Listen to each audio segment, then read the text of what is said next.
Hello, I'm Arda Ayyıldız from Bilkent Electrical and Electronics Engineering, and for my EEE 102 course term project, I have done this optical-based communication system, and it's capable of sending text images, text files, as well as image files. And here, let me explain it a bit further. Before proceeding with the software design I have done, I'd like to show the hardware part. Actually, I have one breadboard, but there are two separate systems that I have running in this design. Initially, I wanted to have two separate systems, one for sending part and for the receiving parts of the communication system, but due to budget reasons, I utilized my one and only FPGA board, Basis 3, which is connected to one host PC for this instance via a USB-T UART bridge, as you can see here. And I'd like to show the exact parts of my system.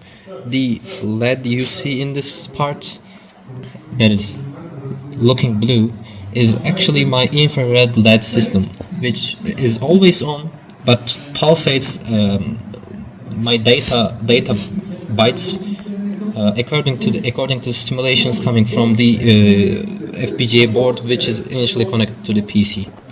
Then my photodiode here that you can see with the black cap actually recovers these pulsations, flickerings, and sends them back to the FPGA board, which actually puts every received data through a receiving procedure. So I have one board, but I have two procedures running at the same time. After I show you the hardware, let me show the software as well. I have one sender code in here that you can see and a receiver code in here, and I run them simultaneously on a top folder and on a top VHDL code and send this top VHDL code to the FPGA for the programming part. As I mentioned, this is all due to using one board, but actually my design is capable of running on two FPGA boards as well, which I have to tweak just a little bit to make it work. But it's initially designed for two boards at the same time. But with one top folder that I'm using in here, I can run it in one FPGA board I have right here. And other than that, I actually partition and send my files from PC to FPGA board for the procedures. I use a Python code for that. The same Python script actually recovers received input from the FPGA board and reconstructs the file once again. Let me show you how it actually works. In here, I have a Python code that I use to send files, and it is also capable of receiving and reconstructing as well. And here, let me show you how it works. When I press the start button and run the code, it first asks me whether I should run it on normal speed or the high speed. On my FPGA board, this switch 0 that you can see here, actually I should choose which mode I will be running the system on here as well. When it's on like this, it means that the system will run on high speed mode. When it is flicked to off, it will be running on the slow pace mode. To be able to show you the system in a much more secure sense, I actually made the fast pace and the slow pace a bit more close to each other, but we will be able to see them in here as well. For the first test, I'll be running the system on normal speed, so I'll be switching my FPGA board to initially 0 on switch 0.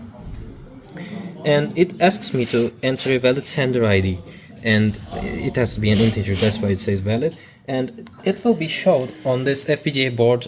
What's another feature that I put on this board is when I flick this switch 1 to on, the board will be showing when the process is running. If there are any errors occurring on the system, every time it occurs and it gets fixed by my internal protection system on the communication line, it will be incremented by 1. And here let me, for testing purposes, enter 1 as my sender ID. For the initial test, I actually have these images file which I'll be sending my images if I want to test images, and I have this test text that I will be sending if I send the text. On received images, I have a image from previous test that I have done, and the received text is actually just empty. It just says hello world from the previous testings. I'll first be sending my image on slow mode, and let's say it is the test.png that I have in my image files. While it is sending, let me show you the initial test PNG. It is this image that is a bit high resolution, which will, after the process is done, will show up on the received image part. And while that is happening, let me show you the sender ID that I have. It is 1 as we have entered. And now, in a few seconds, we'll be seeing the ending result that we'll have. And here it is. I have done no editing, of course, and the image that we have got is just a bit more pixelated than the original image, but it is what we receive. And for testing purposes, let me rerun the code in high speed, and that's why I'll be flicking my switch to high speed mode. And this time let's enter a valid sender ID of 3, and my image will be another image from the testing parts that I've got here. Let's let it be gem.yilmaz.png. The previous one, the slow mode one, was actually, I don't know if I showed it, but it ran in 27.40 or similar to that time, and it should run in a faster pace, and it will be less time spent on sending part, on if we see on the sending part. And here you can see it's 24 seconds on here, and the received images like this, which is a bit more pixelated than the original image that we've got here.